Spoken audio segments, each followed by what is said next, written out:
Bien, ahora vamos a ver la presentación de Linda Viviana Barcigalupo, que es profesora especializada en lengua, literatura y latín, licenciada en letra y magíster en semiótica discursiva, egresada de la Universidad Nacional de Buenos Aires, de Misiones.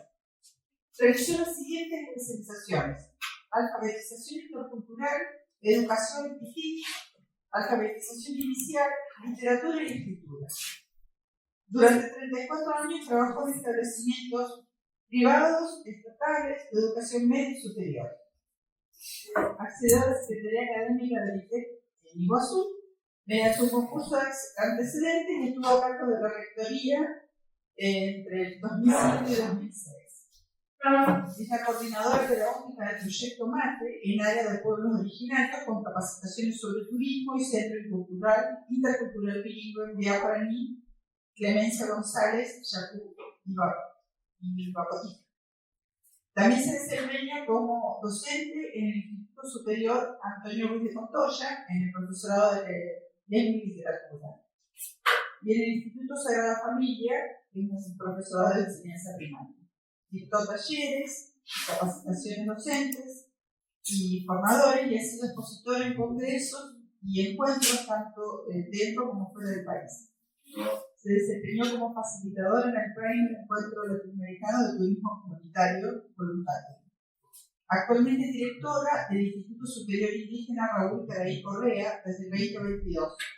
Y bueno, tengo que señalar que vivimos en un termo, porque pocos días antes de cerrar el programa de las CAES, Gustavo me mandó una noticia que salió en un diario y me encuentro con que hay una escuela intercultural de turismo en Iguazú, y nosotras que estamos estudiando cuestiones de interculturalidad con los guaraníes no sabíamos. Por suerte, el universo conspiró y nos puso en contacto. Ese mismo día le invité y dijo, bueno, muchas gracias. No, perdón.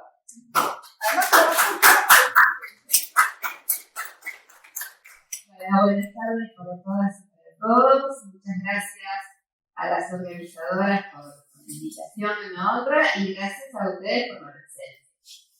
Y bueno, yo voy a hablar del Instituto Superior Indígena Raúl Caraí Correa, que es un instituto de educación terciaria indígena, intercultural y bilingüe, que está ubicado en la comunidad Vía Guaraní Iriapú, en Puerto Iguazú.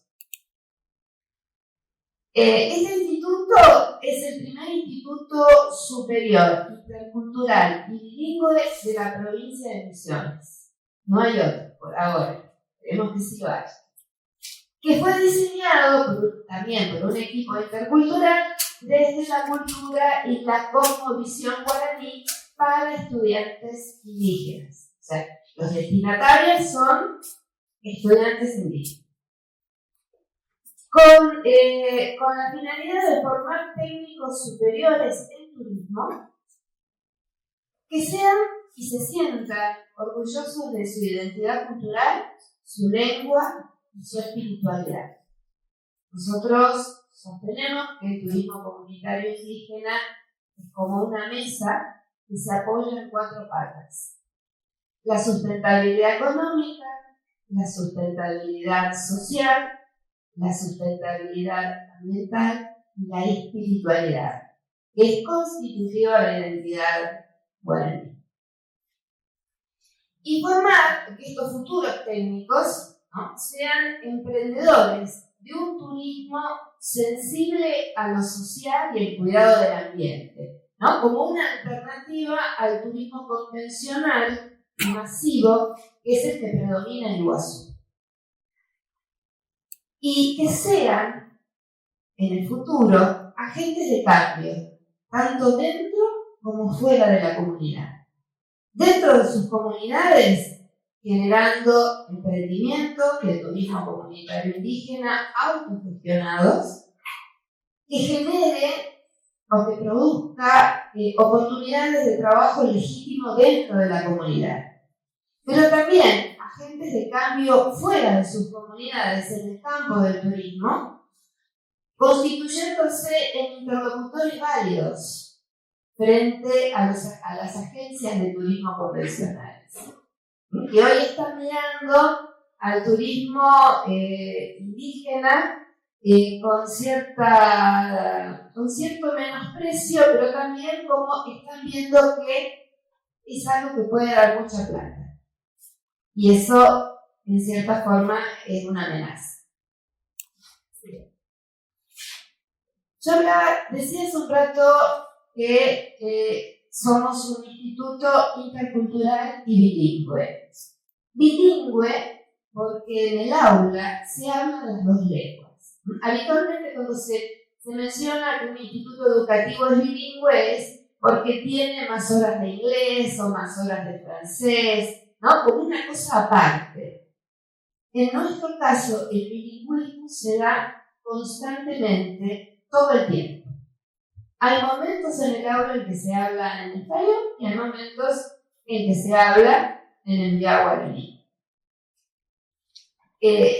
Para ello tenemos docentes que son indígenas, docentes no indígenas, y en muchas materias tenemos parejas pedagógicas interculturales, un docente indígena y un docente no indígena, especialmente en aquellas materias en las cuales se busca integrar los aportes y los saberes de ambas culturas. Y también decíamos que es un instituto intercultural. Y acá yo quiero detenerme un poquito para hablar acerca del concepto de interculturalidad. Una palabra que está muy de moda ahora, ¿no? Que queda bien ponerlo cuando uno hace un proyecto, hace algo, queda cool poner que es intercultural, pero que su significación se ha ido banalizando y fundamentalmente se ha ido romantizando, ¿no? Se dice, ay, somos interculturales porque dialogamos, estamos juntos, y vamos juntos y es todo paz y armonía. Y lo que nosotros decimos es que la interculturalidad, un elemento constitutivo de la interculturalidad, es el conflicto, es el problema. Entendemos el problema no como algo negativo, sino como algo positivo. Como el problema es aquella situación que nos empuja a encontrar una solución y que en esa búsqueda, en ese proceso de construir la solución, vamos creciendo y vamos aprendiendo.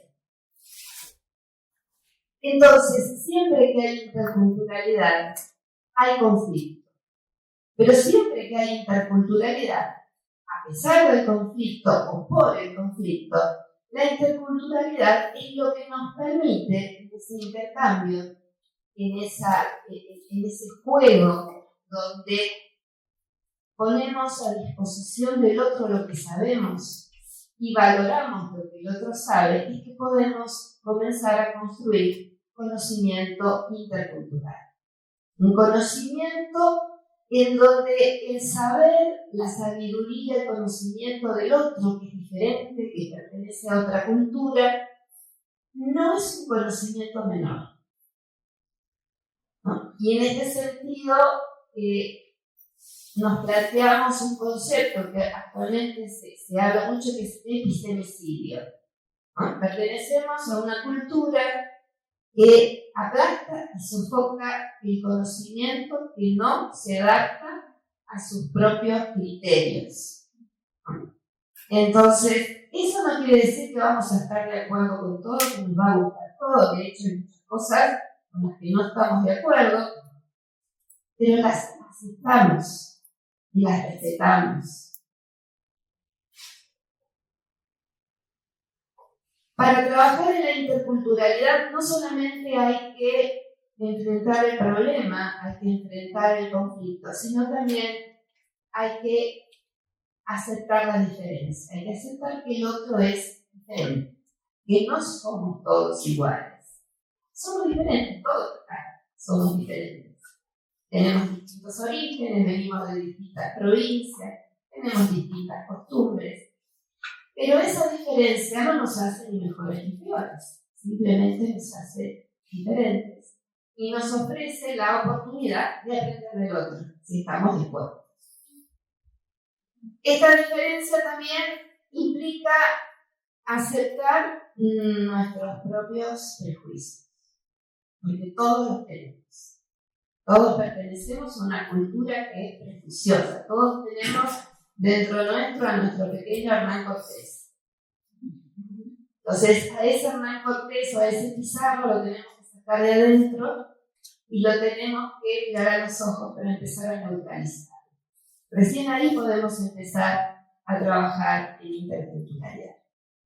Y otra cosa que nosotros nos problematizamos mucho es esta expresión que hoy apareció mucho, diálogo de culturas, diálogo de saberes, que en su momento cuando apareció fue revolucionario, pero que hoy en día se está empezando a convertir en un cliché, en una frase que se repite, y que eso trae el riesgo de que se borre al sujeto, a los sujetos o las sujetas que forman parte del diálogo. Y eso es peligroso, porque las culturas o los saberes por sí solos no pueden dialogar. Dialogan a través de las personas. Y somos las personas, como se habló hace un rato, quienes ejercemos el poder, quienes establecemos las asimetrías, quienes habilitamos o no la palabra del otro. Entonces, siempre nos ponemos ahí como una luz amarilla de precaución, ¿no? Diálogo de saber, sí. Diálogo de cultura, sí, es cierto. Dialogamos a veces, polemizamos, discutimos, ignoramos. Todo eso forma parte de la vinculación que las personas establecemos a los saberes.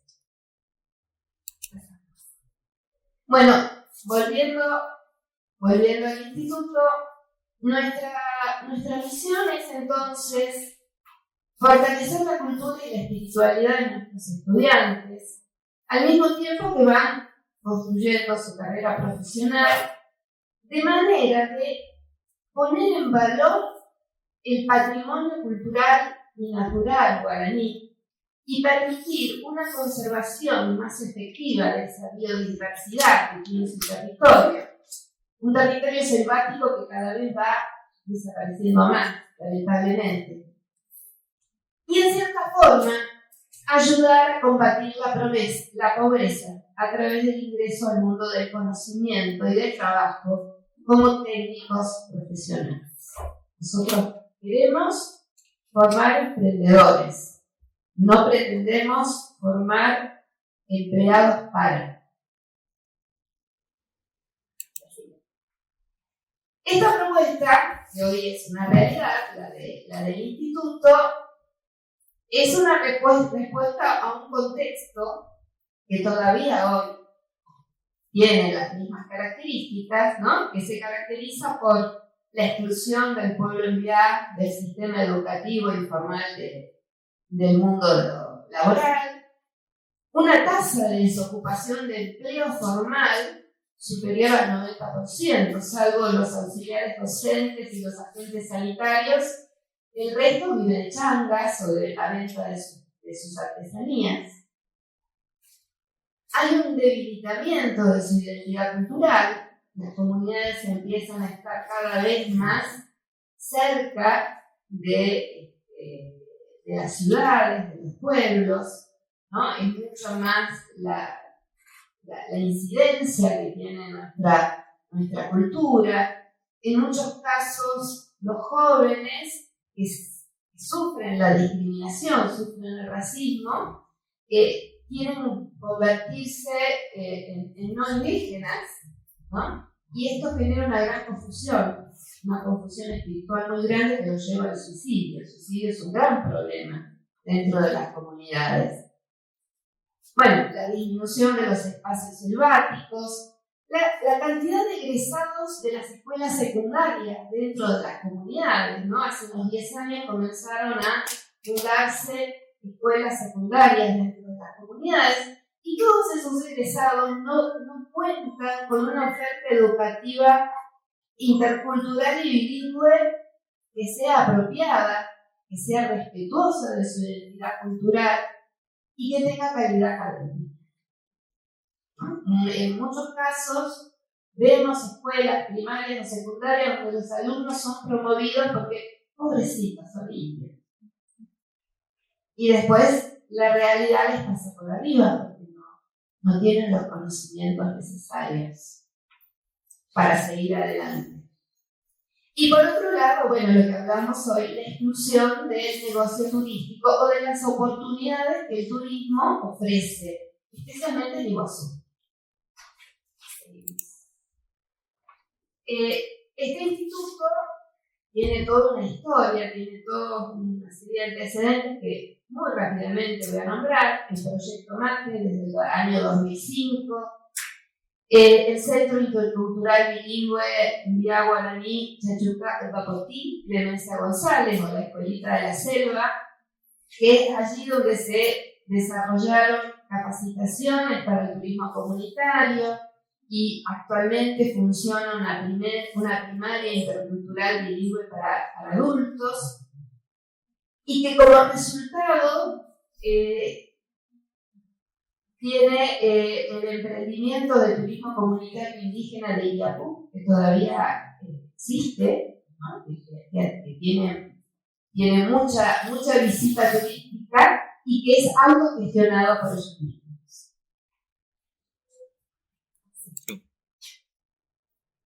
Bueno, el instituto ofrece como carrera por ahora la Tecnicatura Superior en Turismo con orientación en turismo comunitario indígena, que tiene una duración de 3 años, con 2 acreditaciones intermedias, la de intérprete del patrimonio natural y cultural, que nos habilita para hacer guías en emprendimientos de turismo comunitario indígena o en cualquier emprendimiento que se hable de su cultura y de su selva, entendiendo que ellos son los invitados una vez, no otra persona.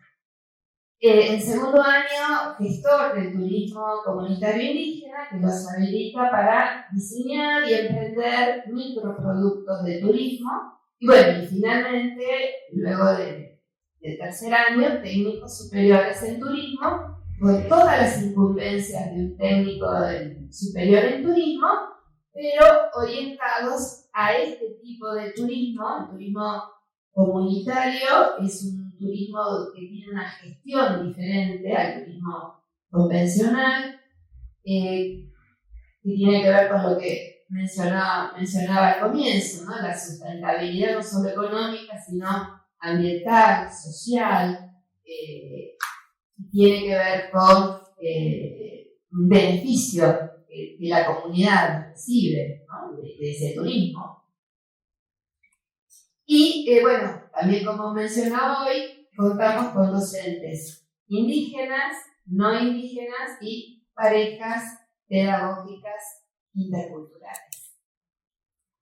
Y bueno, y nuestras metas es que este turismo comunitario indígena que van a llevar adelante nuestros futuros técnicos y técnicas ofrezca experiencias y vivencias genuinas y enriquecedores como alternativa al turismo masivo, ¿no?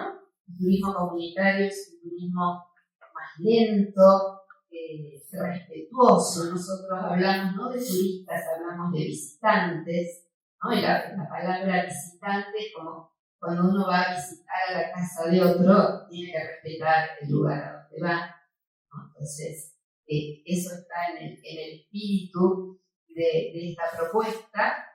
Y un visitante que viene dispuesto a aprender, que viene dispuesto a conocer, a escuchar y a aprender. Y de la misma manera, el anfitrión, el que lo recibe, aprende de ese visitante, ¿no? Ahí se genera un intercambio. Y en este sentido también nosotros sostenemos que el turismo es un vector de identidad, es una estrategia o una herramienta que permite elevar la autoestima y permite revalorar nuevamente su propia cultura y su lengua. Nos ha pasado muchas veces con las capacitaciones, en años atrás, que de pronto venían algunas agencias con las que ellos trabajaban son sumamente respetuosas y nos marcaban cómo ha cambiado la actitud de ellos y de ellas, ¿no? Que antes, al comienzo, hablaban así como apocados, con la voz muy baja, y que ahora los ven, ¿no? Hasta incluso lenguaje corporal, erguidos y hablando con orgullo de su propia cultura. Pretendemos que ese turismo que van a ejercer sea un turismo que esté manejado por ellos mismos como sujetos activos en el ejercicio de sus derechos. En este sentido también el turismo comunitario indígena como un activador de los derechos indígenas, especialmente los derechos territoriales. Y decidiendo qué es lo que van a compartir y no de su cultura. Hay cuestiones que son secretas, sagradas, que no se comparten, ¿no? La espiritualidad, las hierbas medicinales, hasta ahí comparten, ¿no? Te dicen para qué sirven, pero nunca te van a decir cómo se preparan, por ejemplo. Que sean agentes, que los técnicos sean agentes de cambio y que frente a las experiencias folclorizadas y distorsionadas de la cultura indígena, ofrecer un servicio autogestionado por la propia comunidad, que sea genuino y que el visitante se lleve la certeza de que hay una cultura vía guaraní que existe, está viva y que necesita que su selva sea cuidada. Está en gran peligro de extinción. Bueno, y finalmente agradecerles la atención a ustedes y quedo a disposición para lo que quieran preguntar.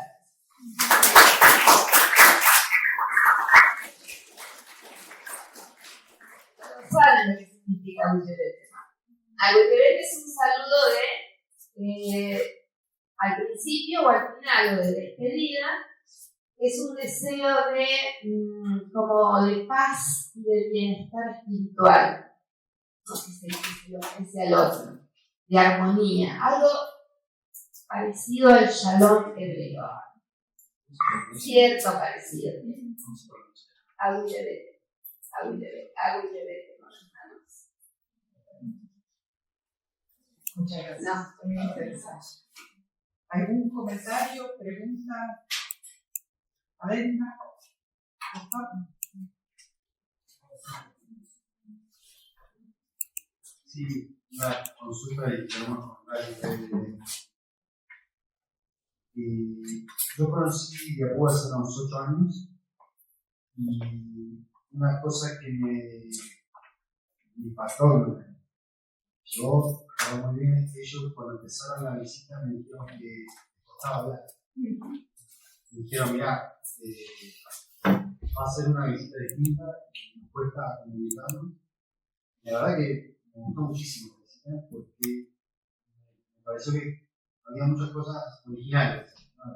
Mostraron, no vimos tanto en lo doméstico, sino nos metimos adentro, pero algo vimos en lo más cercano a su casa. Y bueno, recuerdo que nos mostraron muchas trampas, ¿no? De animales, y bueno, nos sorprendieron con esa recorrida. Pero no, quería comentarte, ayer escuchamos a Almacio, ¿no? Y a Jorge y a Horacio,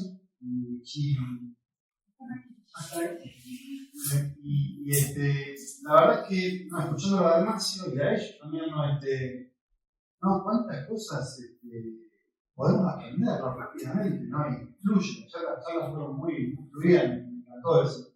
Pero yo conozco más amigos que hoy en día conocen la ayahuasca, ¿no?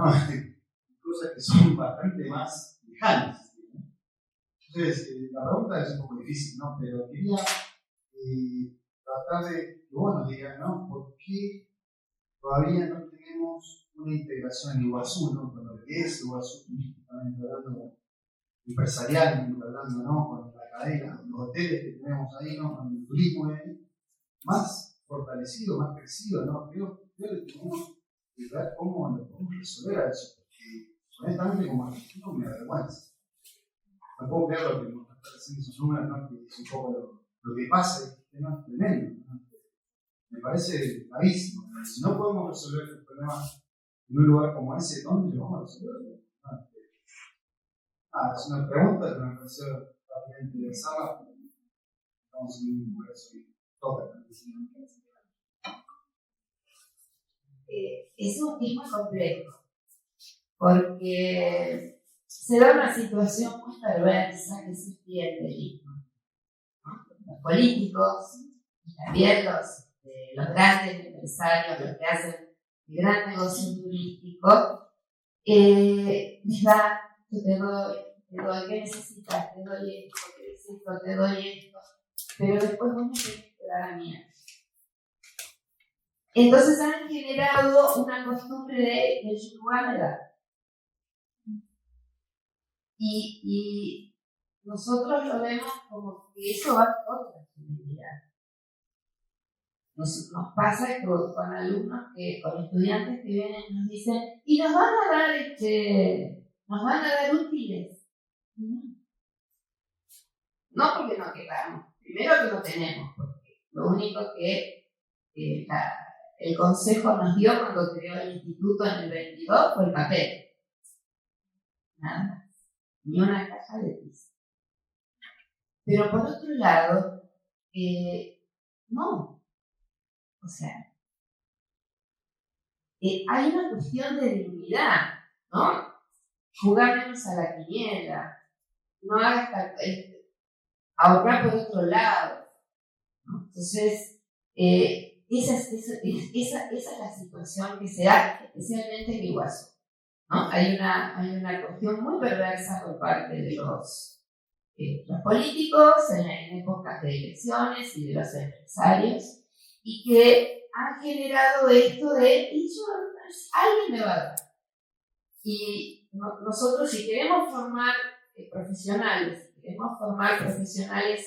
autónomos, tenemos que trabajar esa autonomía. Esa autonomía no va a crecer un día para el otro, tenemos que trabajarla a lo largo de los 3 años con ello. Pongo el ejemplo del cuaderno, de los útiles, como podría ser cualquier otro, ¿no?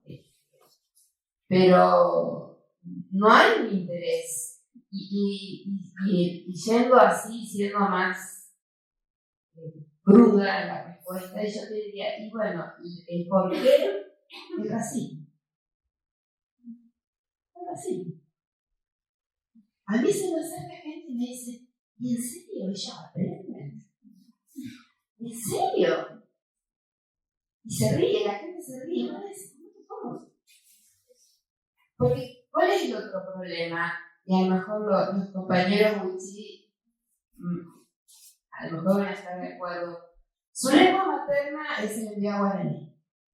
El español es una segunda lengua que muchos manejan con dificultad. Y muchas veces sucede que cuando la gente habla con dificultad, se cree que piensa con dificultad. Y no es así. Nosotros tenemos estudiantes brillantes, pero que tienen mucha dificultad en el manejo del español.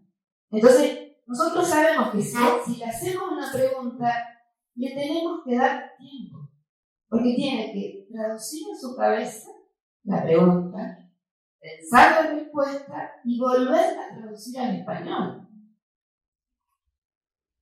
Yo le digo a veces a los docentes, cuando a veces dicen, ay, pero después, digo, vos ponete, imagínate que hoy a vos te dicen tenés que irte a estudiar a Londres, a la universidad. Todos hablan inglés, el profesor habla inglés y vos sabés el inglés de la secundaria. Y ahí te dicen, es el mismo sentimiento. No es el mismo sentimiento. Y se creen que vos sos tonto. Y se creen que vos sos tonto. Tal cual.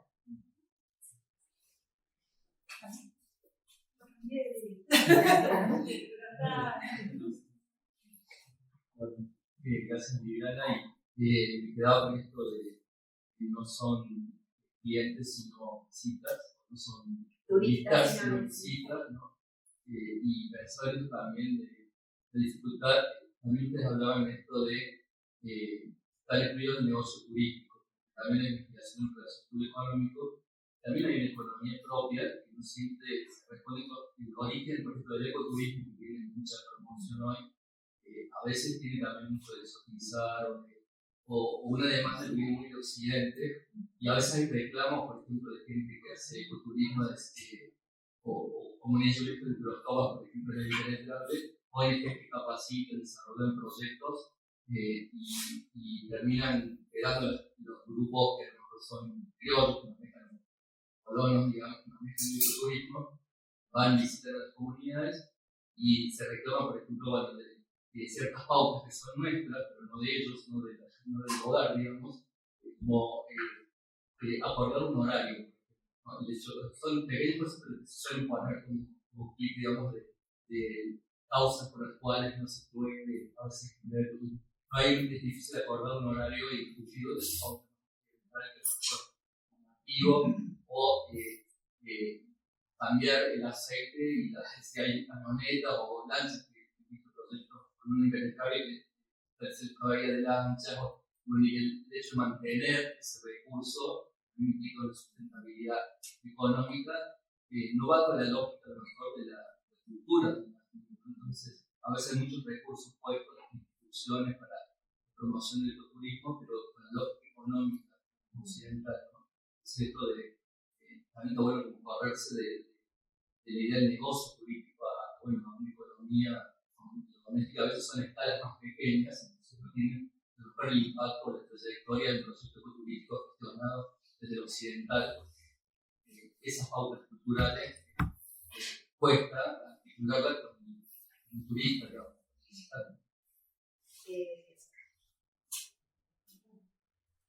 El problema está en esos casos que los proyectos van de arriba hacia abajo, ¿no? Se imponen. Yo siempre ponemos nosotros el ejemplo de la piscicultura. Un día íbamos caminando por Villapur y del punto de las máquinas, y yo, ¿qué pasa? No, están haciendo una laguna, porque van a sembrar peces. Ah, qué bueno. Y bueno, la expectativa, ¿no? ¿De qué se trataba? Es, bueno, hicieron el pozo, le pusieron el agua, sembraron los peces y se fueron. Y ahí quedó la laguna. Nosotros siempre decimos que nuestro instituto por ahí se diferencia de otros institutos indígenas porque la mayoría de los institutos interculturales bilingües o indígenas también nacen de arriba hacia abajo. Es un gobierno o es una iglesia o una ONG que viene con el proyecto, aterriza y bueno, todos se tienen que adaptar a ese proyecto. Nosotros hicimos el camino inverso, nos llevó más de 15 años, ¿no? O sea, partimos desde la base junto con ellos y aprendimos también que si nosotros damos un paso y ellos no dan el paso, no seguimos avanzando. Esperamos a que ellos den el paso. Y con la cuestión de los tiempos, bueno, a veces hay que hacer acuerdos. Porque recuerdo que al comienzo, bueno, había que decidir algo. Y lo tenemos que traer con la asamblea. Bueno, dale, con la asamblea pasaba una semana, pasaban 2 semanas. No, que no sé, que no hay camino, que suelen decir sí cuando las cosas no salen. Pero nosotros a su vez nos estaban reclamando, por otro lado, rápido, tenía que estar. Entonces, bueno, llegamos a un acuerdo, partimos de un punto intermedio. O sea, nosotros extendemos los plazos, pero ustedes no. Ustedes 2 meses para decidir algo, ¿no? O, bueno, el tema de la puntualidad, bueno, eso sí lo trabajamos mucho porque en el turismo la puntualidad es importante. Ahora, por ejemplo, en el emprendimiento de Villapur, ellos quieren ir a jugar al fútbol y se van todos a jugar al fútbol, con un cartel cerrado, y van a jugar al fútbol. Y está bien, porque son ellos los que hacen.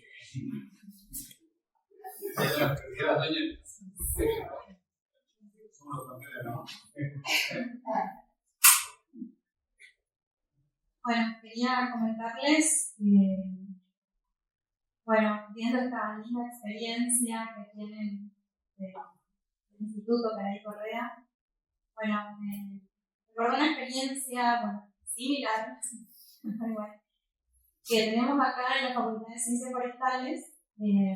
Bueno, voy a hacer una breve historia para entender el contexto. En el año 2016 venimos trabajando con la comunidad de Dalmacia, que es la idea civil, con distintos proyectos. Bueno, bajo la orientación de normas, desarrollamos distintos estudios de trabajo. Uno de ellos, el producto, por ejemplo, el libro de plantas medicinales, no sé si lo vieron, que son productos de trabajo participativo, en conjunto con un equipo multidisciplinario, intercultural, trabajamos juntos, desarrollamos juntos el proyecto.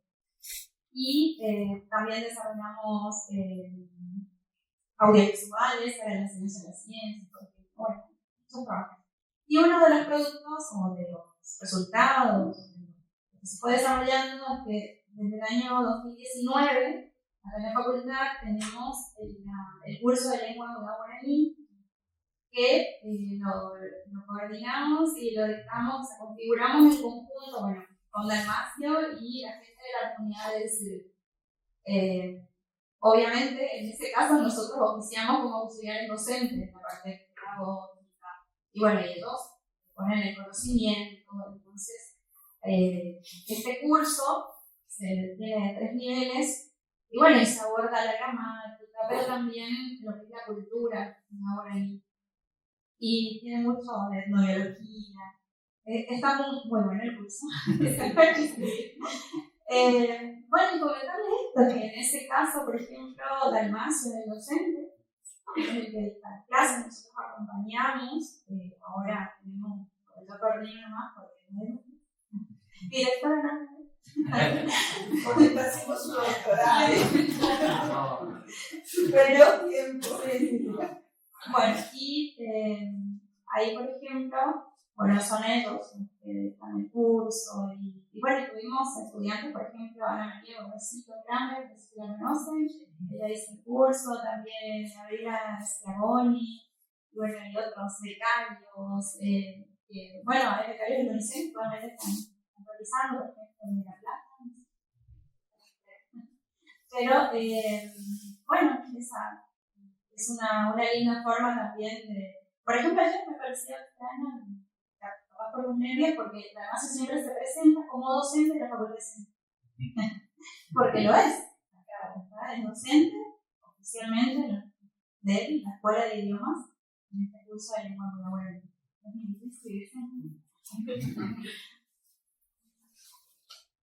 Muchísimas gracias.